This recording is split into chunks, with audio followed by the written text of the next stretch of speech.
하나님은 시내산에 영광 가운데 강림하시고 모세를 통해서 이스라엘 자손과 언약을 맺으셨습니다.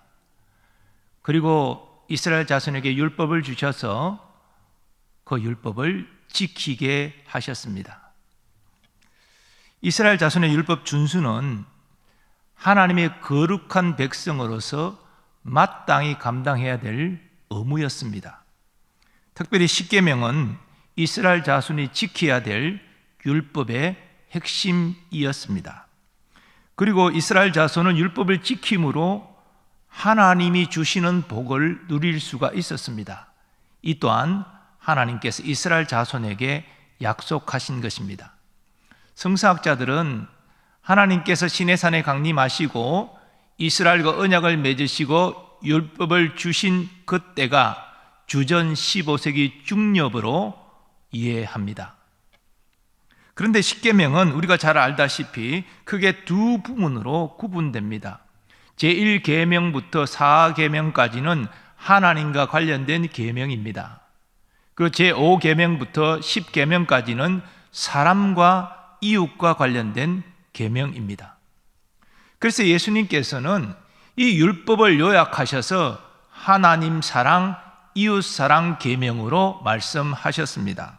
내 마음을 다하고 목숨을 다하고 뜻을 다하여 주 너의 하나님을 사랑하라 하셨으니 이것이 크고 첫째 되는 계명이요 둘째도 그와 같으니 내 이웃을 내 자신같이 사랑하라 하셨으니 이 두 계명이 온 율법과 선지자의 강령이니라. 이 시간은 하나님과 관련된 네 가지 계명을 말씀드리고자 합니다. 먼저 제1계명은 오직 여호와 하나님만을 섬기라는 계명입니다. 너는 나 외에는 다른 신들을 내게 두지 말라. 여기 하나님께서 나 외에는 이라고 말씀하시는데 이 말씀은 내 앞에서로도 번역 가능합니다. 내 앞에서라는 의미는 두 가지 내용을 함축하는데요. 바로 하나님 면전에서라는 의미와 하나님보다 우선하여라는 의미가 있습니다. 종합하면 하나님은 하나님 앞에서 하나님보다 우선하여 다른 신을 섬기는 것을 엄격하게 금지하십니다. 마치 사랑하는 연인들이 서로 사이에 어떤 존재도 두는 것을 용납할 수 없는 것처럼 하나님은 이스라엘 자손을 사랑하시기 때문에 하나님과 이스라엘 자손 사이에 어떤 존재도 두기를 용납하지 아니하시는 것입니다. 즉 이스라엘 자손이 하나님 외에 어떤 존재에 시선을 두고 관심을 두고 섬기는 것을 절대 금하시는 것이지요. 이것은 자기 백성을 사랑하는 하나님의 당연한 요구입니다.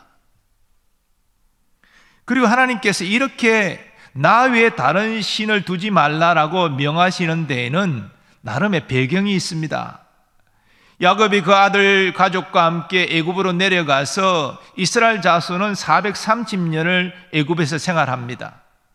근데 애굽 사회는 수많은 신들을 섬기는 사회였습니다. 이스라엘 자손은 430년 동안 그런 수많은 신을 섬기는 그런 문화 분위기 속에서 생활해 왔습니다. 그리고 이스라엘 자손이 들어갈 가나안 땅도 이미 원주민들이 수많은 신들을 섬기고 있었습니다. 하지만 이 애굽의 신들이나 가나안의 신들이나 사람들이 자신의 욕망을 이루어 주도록 소원하며 임의로 만든 그런 신들에 불과합니다. 헛된 것이지요. 그러니 하나님은 그런 헛된 것을 섬기지 말고 그런데 미혹되지 말고 오직 나만을 섬기라 말씀하고 계신 것입니다. 하나님은 오늘날 우리에게도 같은 요구를 하십니다. 그래서 하나님은 성경을 통하여 우리가 섬겨야 될 하나님이 어떤 분이신지를 계시하셨습니다.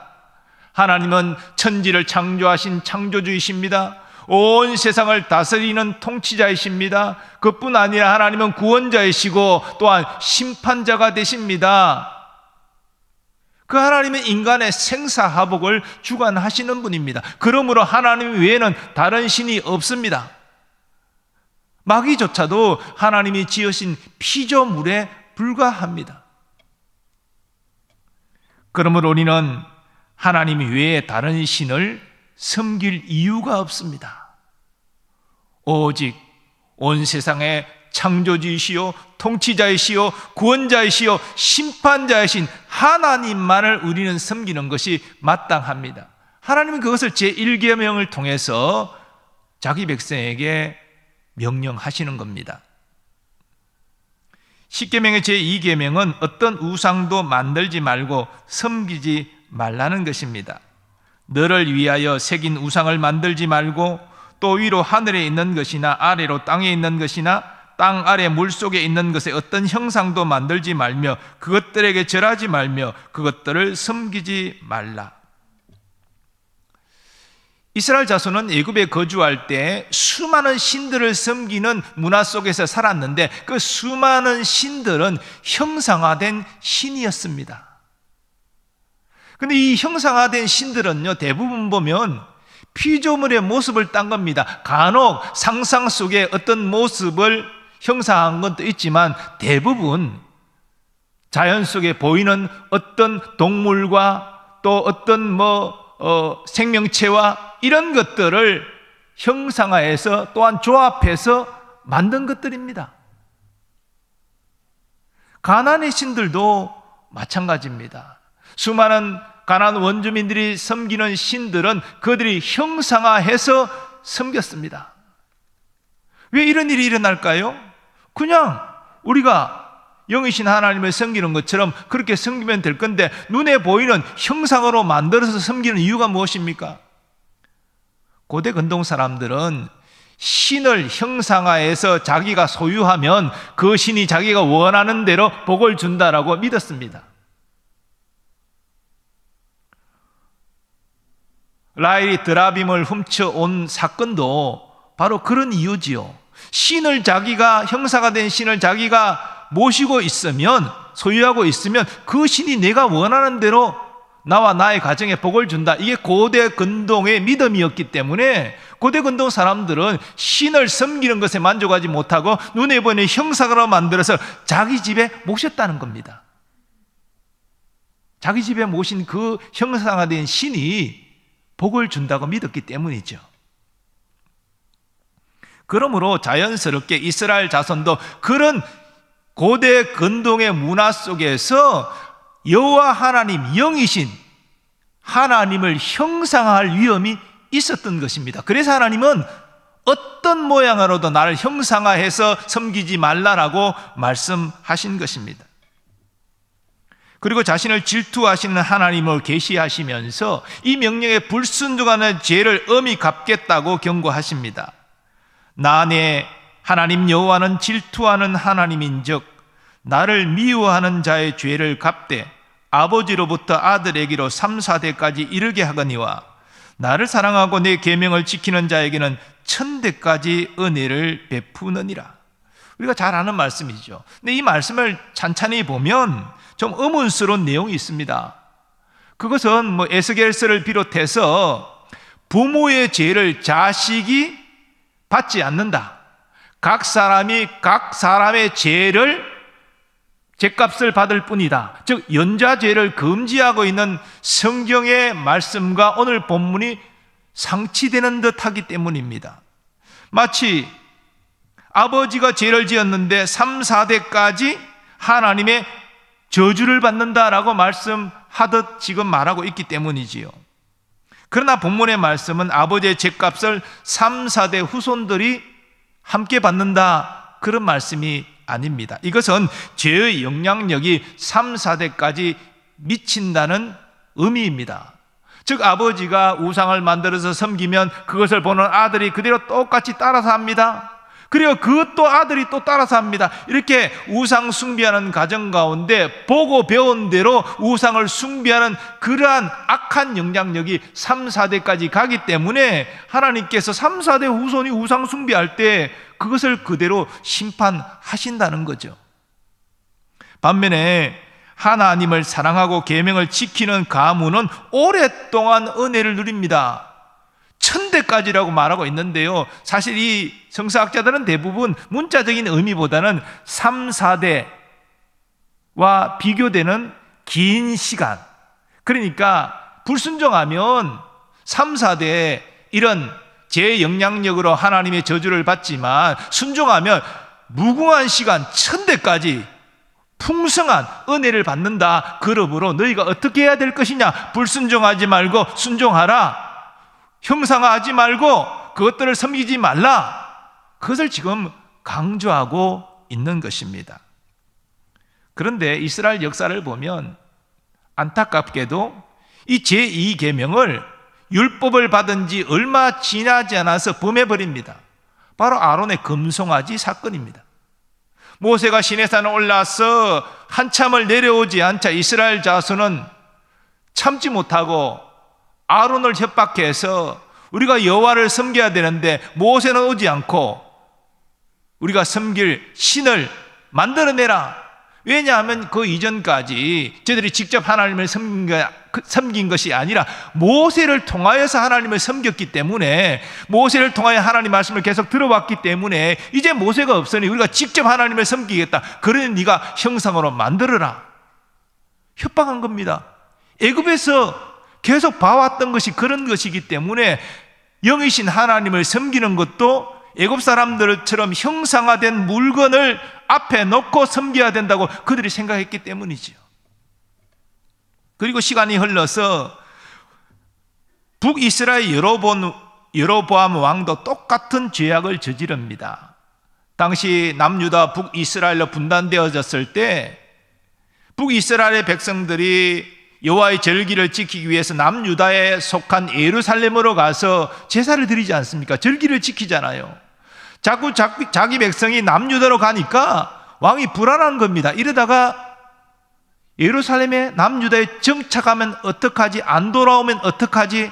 그래서 남쪽의 베델과 북쪽의 단에 여호와를 섬길 제단을 만드는데 거기에 금송아지를 똑같이 세웁니다.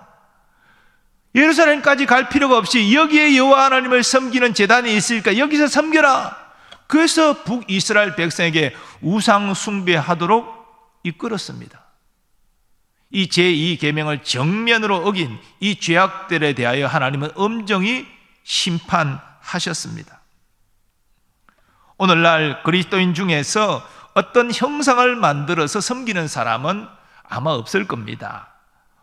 과거 이스라엘 백성처럼 눈에 보이지 않는 하나님이 아니라 어떤 형상으로 만들어진 하나님, 그래서 그 하나님을 형상으로 내 가정에 모시면 내가 복을 받을 거야. 가끔 십자가나 성경책을 그런 식으로 의지하는 분들이 있는데요, 그 제2계명을 어기는 겁니다. 하나님의 십자가로 대체할 수 없고요, 하나님의 성경책으로 대체할 수 없습니다. 하나님은 엄연히 우리 눈으로 볼 수 없는 영이신 하나님으로 지금 존재하고 계십니다. 그러나 오늘 우리 그리스도인에게 있어서 이스라엘 자손이 하나님의 형상으로 만들어서 내가 모시고 섬기면 그 하나님이 형상화된 하나님이 내게 복을 주실 것이다 라는 그러한 탐심은 우리에게 다 아직 남아 있습니다. 그리고 그 탐심은 자연스럽게 세상에 속한 어떤 것을 하나님으로 대신하게 됩니다. 그것이 물질일 수 있고요, 그것이 또 권력일 수도 있고요, 또 그것이 어떤 지식일 수도 있습니다. 이런 것들을 가지면서 내가 하나님처럼 의지하고 이것들이 나를 행복하게 해줄 것이다 라고 생각하면서 그렇게 한다는 것입니다. 이것이 오늘날 현대판 우상 숭배이지요. 하나님이 이렇게 우상 숭배하는 자를 엄하게 심판하십니다. 그리고 이런 우상 숭배의 죄악들은 자손에게 악한 영향을 끼치므로 자손도 그것을 본받게 되고 역시 자손도 하나님의 엄정한 심판을 받게 됩니다. 그러나 이 제2계명을 명심하고 헛된 탐심을 버리고 온전히 영이신 하나님을 사랑함으로 섬기면 풍성한 은혜를 경험하게 됩니다. 그리고 이를 자손들이 본받게 되고 자손들도 동일한 풍성한 은혜 가운데 거하게 되는 것입니다. 오늘날 우리가 과거 이스라엘 자손처럼 어떤 형상으로 하나님을 만들어서 섬기는 그런 위험은 없겠지만, 그러나 여전히 이 세상의 것을 추구하고 하나님을 대신하는 이 위험은 여전히 존재하기 때문에 우리는 이를 경계하고 또한 경계해야 하겠습니다. 십계명의 제3계명은 하나님의 이름을 함부로 부르지 말라는 것입니다. 너는 내 하나님 여호와의 이름을 망령되게 부르지 말라. 여호와는 그의 이름을 망령되게 부르는 자를 죄 없다 하지 아니하리라. 하나님께서 자신의 이름을 여호와로 계시하셨습니다. 스스로 존재한다, 그런 의미지요. 하나님의 이름인 여호와는 바로 하나님 자신을 의미합니다. 그러므로 존귀 여김을 받아야 됩니다. 그런데 하나님은 이스라엘 자손이 하나님의 이름을 망령되이 부를 위험이 있음을 아셨습니다. 그래서 하나님의 이름을 자신의 욕심을 이루기 위한 도구로 함부로 부르고 사용하는 것을 금하셨습니다. 그런데 이스라엘 자손은 이 제3계명을 문자적으로 이해해서 하나님의 이름인 여호와를 말로 하면 안 되겠구나, 하나님은 그것을 금하셨구나 라고 생각해서 성경에 이 하나님의 이름, 우리는 보통 여호와로 개역 개정 성경에 번역하고 있습니다마는 이 하나님의 이름을 발음하지 않았습니다. 대신에 아도나이, 나의 주님으로 바꾸어 읽었습니다. 이것이 수천 년 동안 지속됐기 때문에 정말 하나님의 이름이 무엇인지 오늘날도 아리송합니다. 야왠지, 야훼인지, 여완지 학자들마다 다 다릅니다. 우리는 여호와로 알고 있지만요, 근데 어떤 사람은 야훼로 그렇게 부르기도 하지 않습니까? 오랫동안 수천 년 동안 하나님의 이름을 안 불렀기 때문에 유대인조차 모르는 겁니다. 랍비들조차 모르는 거예요. 그렇게 문자적으로 이 제3계명을 이스라엘 자손은 수천 년 동안 지켰습니다. 그러나 십계명의 제3계명은 여호와라는 말을 밖으로 내뱉지 말라, 그런 뜻이 아닙니다. 분명히 망령되게 부르지 말라, 그렇게 말씀하셨습니다. 하나님의 이름 여호와를 망령되게 부르는 대표적인 사례가 거짓 맹세입니다. 돈을 빌리고 돈을 꼭 갚겠다는 의미로 내가 여호와의 이름으로 맹세컨대 내가 언제까지 반드시 갚을게, 갚을 마음도 없으면서 이렇게 하나님의 이름으로 거짓 맹세하는 경우 하나님의 이름을 망령되이 부르는 겁니다. 또 이런 경우도 있습니다. 자기가 하고 싶은 일을 하기 위해서 하나님이 자기에게 말씀하지도 않았는데 여호와께서 내게 말씀하셨다, 이것은 이렇게 하라고 말씀하셨다, 그러면 우리는 이렇게 해야 된다, 이 거짓말로 여호와의 이름을 덜먹이면서 자기가 원하는 대로 어떤 사역의 방향을 이끌어가고자 하는 것, 이것들 전부 다 하나님의 이름을 망령되게 부르는 것입니다. 자신의 사리 사역을 위해서 함부로 쓰는 것이지요. 참 믿음의 사람은 하나님의 이름 여호와를 거론하지 않아도 자신이 언제나 하나님 앞에서 행하고 있다는 사실을 잘 압니다. 그러므로 여호와를 거론하지 않아도 자신이 할 수 있다면, 사실이라면 예라고 대답하고, 할 수 없다면 아니라는 사실이 분명하다면 아니라고 말하는 것입니다. 그리고 약속한 것은 여호와의 이름을 거론할 필요도 없이 성실히 지키면 되는 것입니다. 하나님의 은혜로 구원받고 하나님의 은혜로 사는 우리는 우리의 사리 사역을 위해서 하나님의 이름 여호와를 함부로 거론하는 일을 금해야 할 것입니다. 하나님의 아들과 딸의 신분에 걸맞게 하나님의 기쁨이 되는 우리 모두 되기를 소원합니다. 10계명의 제4계명은 안식일 준수 계명입니다. 안식일을 기억하여 거룩하게 지키라. 하나님이 이스라엘 자손이 안식일을 거룩히 지키는 것과 관련해서 이어서 이렇게 말씀하십니다. 엿새 동안은 힘써 내 모든 일을 행할 것이나 일곱째 날은 내 하나님 여호와의 안식일인즉 너나 내 아들이나 내 딸이나 내 남종이나 내 여종이나 내 가축이나 내 문 안에 머무는 객이라도 아무 일도 하지 말라. 제 안식일에는 집안의 모든 사람이 일을 그치고 쉬어야 합니다.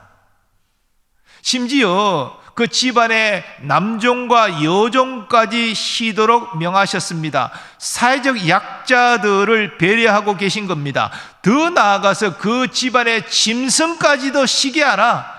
미물인 짐승까지도 안식일은 쉴 권리가 있다라고 말씀하고 계십니다. 하지만 안식일을 거룩히 지키는 것은 안식일에 아무 일도 하지 않는 것이 아닙니다. 단지 자신의 소득과 욕심을 이루기 위해서 일하는 것을 금지하실 뿐입니다. 하지만 하나님께서는 안식일에 하나님의 영광을 위한 선한 일들은 하라고 말씀하십니다. 그것이 하나님이 기뻐하시는 안식일 준수입니다. 그러면 안식일을 우리가 감당해야 될 하나님이 기뻐하시는 선한 일이 무엇입니까? 첫 번째는 하나님께 예배하는 겁니다. 하나님이 피조물인 사람을 창조하신 가장 근본적인 목적은 경배받으시기 위함입니다. 하나님의 영과 진리로 예배하는 자를 찾으신다라고 말씀하셨습니다. 그러므로 안식일에 우리가 해야 될 가장 하나님을 기쁘시게 하는 선한 일은 온전한 예배를 드리는 것입니다. 그것이 우리에게 가장 중요합니다. 그리고 안식일에 하나님이 기뻐하시는 선한 일은 이웃을 섬기는 것입니다. 우리는 이웃이 어려움에 처했을 때 안식일이라고 과거 유대인처럼 나 안식 계명 지켜야 되니까 나는 너를 도와줄 수 없어. 나는 지금 일을 하면 안 돼. 이렇게 해서는 안 된다는 거죠. 그래서 예수님은 안식일에 병자를 고치셨습니다. 안식일에 복음 전해서 저들을 하나님께로 인도하셨습니다. 그 안식일에 한 그 일 때문에 예수님은 유대 종교 지도자들의 미움을 받으셨습니다. 안식 계명을 어기는 자이다. 안식 계명을 어기는 자가 어떻게 메시아일 수 있느냐? 그래서 결국은 이 안식 계명을 어겼다고 해서 미움받아서 결국은 고발되어 십자가형 당한 겁니다.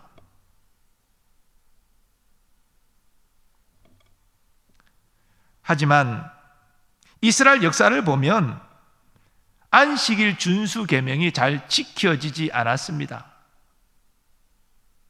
오랫동안 안식일 계명이 준수 계명이 범하여졌습니다. 그래서 하나님은 이사야 선지자를 통해서 이런 말씀을 자기 백성에게 하십니다. 안식일을 지켜 더럽히지 아니하며 그의 손을 금하여 모든 악을 행하지 아니하여야 하나니 이와 같이 하는 사람, 이와 같이 굳게 잡는 사람은 복이 있느니라. 10계명의 제4계명은 단순히 안식일을 거룩히 지켜라라고 말씀하고 있는데 얼마나 이 계명을 안 지켰으면 안식일 계명을 제대로 지키는 자에게 복이 있느니라, 복을 주겠다라고 말씀하시겠습니까? 오늘날 안식일 준수 계명은 주일 준수 계명으로 대체되었습니다. 이 주일이라는 것은 예수님이 부활하신 날을 의미하죠. 예수님이 부활하신 주일에 우리는 하나님께 예배 드립니다.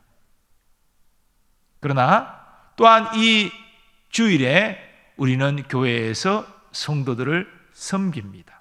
교회 학교 학생들을 교사로서 섬깁니다. 이것이 하나님이 기뻐하시는 선한 일이라는 것이죠. 더 나아가서 안식일일지라도 믿지 않는 사람이 어려움에 처했을 때 외면하면 안 되고 그것을 돕는 것이 안식일을 거룩히 지키는 것이라고 하나님은 가르치십니다. 그러므로 이 안식일 준수 계명은 나의 소득을 위해서 육체의 일과 정신적인 일을 내려놓고 쉬는 동시에 예배와 또 이웃을 섬김으로 하나님이 영광 받으시는 일을 감당하는 날, 이것이 바로 안식일입니다. 주일이 그런 날이 되어야 된다는 것이죠. 근데 제가 목회하면서 점점 이 개인주의 신앙이 강화되면서 교회 안에서 교회를 섬기는 일꾼들의 숫자는 적어지고 있다는데 참 문제의 심각성이 있습니다.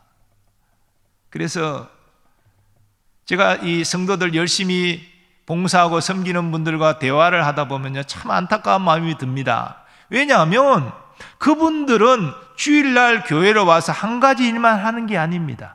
두 가지, 세 가지씩 일을 하는 거예요.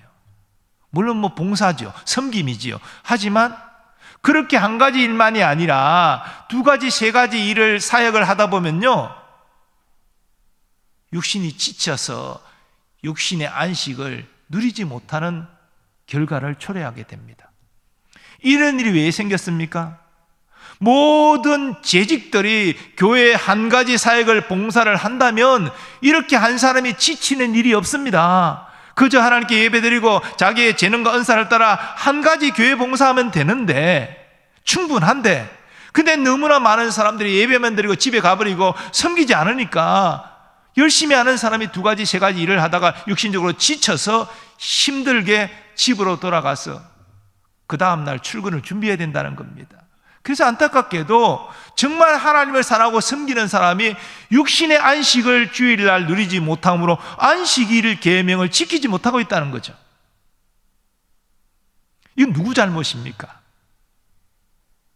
재직이라는 것은 주일에 봉사하기 위해 세워진 것 아닙니까? 집사는 일을 붙잡고 주일을 붙잡고 봉사하는 것이 집사입니다. 그런데 임명은 받고 주일은 안 하고 섬기지 않고, 그래서 이렇게 오늘날 안타깝게도 헌신하는 사람들이 육신의 안식을 누리지 못함으로 사실상 안식일을 온전히 누리지 못하고 있는 겁니다. 우리 교회는 이 안식일 계명, 이 주일 준수 계명을 육신의 힘까지도, 그리고 예배와 섬김을 통하여 영적인 충만까지도 함께 누리는 그런 은혜가 있기를 간절히 소원합니다. 그리고 안식일 계명은 이 안식 전 엿새 동안 땀 흘려 일할 것을 가르칩니다. 다시 말해서 6일 동안 열심히 일한 사람이 안식일에 안식을 누릴 수 있다는 겁니다. 이것은 하나님의 창조 원리와 같잖아요. 엿새 동안 하나님은 천지를 창조하셨습니다. 제7일째 안식하셨습니다. 그 원리에 따라서 우리도 6일 동안 열심히 일하고 7일째 나의 소득과 나를 위한 육체의 욕심을 내려놓고 쉬라는 것입니다. 그러면서 하나님께 예배하고 연약한 자들을 섬기고 그러면서 영적인 충만을 경험하라는 것입니다. 그런데 오늘날 우리나라는 5일 근무, 이틀 쉬지 않습니까? 이게 사회적 복지 차원에서 이렇게 진행됐지만 이게 과연 하나님의 이 질서와 맞을까? 또 정말 인간의 삶을 윤택하게 할까? 여기에는 의문이 생깁니다. 왜냐하면 하나님께서 5일을 일하고 이틀을 쉬라고 말씀하지 않고 6일을 일하고 하루를 쉬라고 말씀하셨기 때문에 참 이것은 의문이 더해집니다. 제가 또 들으니까 모 정당의 대통령 후보로 선출되신 분이 이제는 4일 일하고 3일 쉬도록 법을 바꾸겠다 이렇게 말하고 있는데요, 이렇게 되면 정말 인간의 삶이 윤택해질까? 이 사회가 더 좋아질까? 하나님 말씀과 맞지 않기 때문에 그럴 가능성이 별로 없다, 저는 이런 생각이 듭니다. 어쨌든 성경은 안식 전에 열심히 일할 것을 강조합니다. 우리의 손이 수고한 대로 먹게 될 것을 성경은 말하지 않습니까? 그러나 6일 동안 열심히 일하는 것도 원리가 있습니다. 그저 나의 유익과 만족만을 위해서 열심히 일하는 것이 아니라 하나님의 영광을 위해서 열심히 일하시기 바랍니다. 흔히 어떤 분들은 교회의 일은 주의 일이고 교회 바깥의 일은 세상의 일이다 이렇게 생각하는데 아닙니다. 우리는요, 이 개신교의 직업윤리는 하나님의 소명입니다. 하나님이 우리에게 직장을 주셨습니다. 하나님이 우리에게 가게를 주셨습니다. 하나님이 우리에게 생업을 주셨습니다. 그거 다 하나님의 일이에요. 우리가 직장에서 생업의 현장에서 어떻게 일하느냐, 그것에 하나님의 영광이 나타나고 가려지는 결과가 초래합니다. 우리가 직장에서 깨어름 피고 속이고 요령 피우고 이렇게 생활하면, 아니 예수 믿는 사람이 왜 저래? 하나님 영광 가리는 겁니다. 그러나 우리가 직장에서 정직하고 최선 다하여 다른 사람 배려하고 존중하고 열심히 일하면 과연 예수 믿는 사람은 달라 하나님께 영광 돌리는 것입니다. 그렇게 6일 동안 열심히 일하라는 것입니다. 그리고 7일째는 육체의 안식을 누리면서 하나님께 예배하고 어려운 사람을 돌보고 섬기면서 영적인 충만을 누리라는 것이죠. 이것이 제4계명의 의미인 것입니다. 사랑하는 교우 여러분, 이스라엘 자손은 애굽에서 오랜 기간 바로의 압제 아래 고통하며 살았습니다. 그리고 저들은 애굽을 떠나기를 원했지만 장정만 60만 되는 그 큰 무리가 바로의 눈을 피해서 도망간다는 것은 꿈도 꿀 수 없는 일이었습니다. 그래서 저들은 고통 속에 하나님께 부르짖었습니다. 하나님은 저들의 부르짖음을 들으시고 아브라함과 언약을 기억하셨습니다. 그래서 모세를 보내서 애굽의 10가지 재앙을 내리시고 드디어 바로가 손을 들고 항복하고 이스라엘 백성이 출애굽할 수 있었습니다. 그리고 이제 시내 산에 강림하셔서 이스라엘 자손과 언약을 맺으셨고 또한 저들에게 율법을 주셨습니다. 이 모든 것들은 바로 이스라엘 자손을 향한 하나님의 사랑입니다. 그 사랑 때문에 저들을 출애굽시키셨고, 그 사랑 때문에 저들과 함께 하셨고, 그 사랑 때문에 반석을 쳐서 물을 내셨고 만나와 메추라기를 내려주셨고, 그리고 율법을 주신 것도 그 사랑 때문에 주신 것입니다. 그 율법을 지킬 때만이 하나님과 바른 관계를 맺고 이스라엘 자손이 이 땅에서 형통할 수 있었기 때문입니다. 하나님은 이스라엘 자손이 어떻게 해서 출애굽하게 되었는지, 너희를 이끌어낸 자가 누구인지 바로 너희를 사랑하는 나 여호와 하나님이다 라고 말씀하시면서 그 율법을 지킬 것을 말씀하셨습니다. 하나님이 이 모든 말씀으로 말씀하여 이르시되 나는 너를 애굽 땅 종되었던 집에서 인도하여 낸 내 하나님 여호와니라. 그리고 십계명이 주어진 겁니다. 우리가 오늘날 십계명을 지켜야 할 이유도 마찬가지입니다. 우리는 한량없는 하나님의 사랑에 빚진 자입니다. 하나님 우리에게 말씀을 주신 이유는 그 말씀을 따라 살아갈 때만이 우리가 진정 행복하기 때문에 말씀을 주신 것입니다. 사도 요한은 우리가 하나님을 먼저 사랑한 것이 아니라 하나님이 우리를 먼저 사랑하셨다 그렇게 증거합니다. 하나님의 사랑이 우리에게 이렇게 나타난 바 되었으니 하나님이 자기의 독생자를 세상에 보내심은 그로 말미암아 우리를 살리려 하심이라. 사랑은 여기 있으니 우리가 하나님을 사랑한 것이 아니요 하나님이 우리를 사랑하사 우리 죄를 속하기 위하여 화목제물로 그 아들을 보내셨음이라. 온 세상이 허물과제로 죽어 있어 소망 없는 그때 하나님이 세상을 사랑하시고 독생자를 보내주셨습니다. 독생자를 화목제물로 세우셨습니다. 그리하여 허물과제로 죽어 있는 세상을 구원할 문을 여셨습니다. 이것이 세상을 사랑하사 바로 그 말씀의 의미입니다.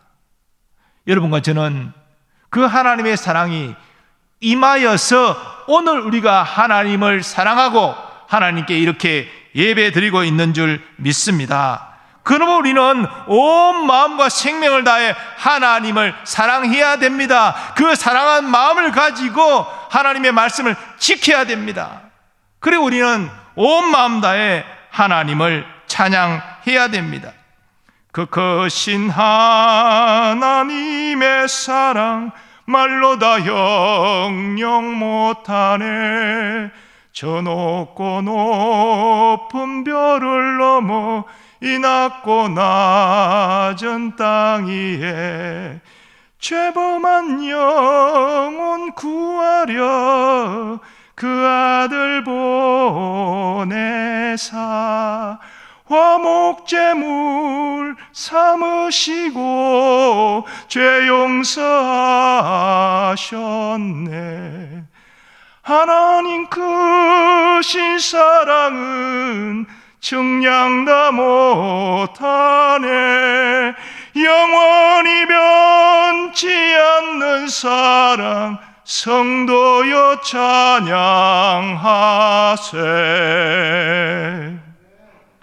사랑하는 교우 여러분, 우리가 하나님의 말씀, 하나님의 계명을 지키는 것은 사랑이 전제되어 있습니다. 하나님이 우리를 먼저 사랑하셨다. 독생자 예수 그리스도를 보내주시고 그를 십자가에 매달아 죽이셨다.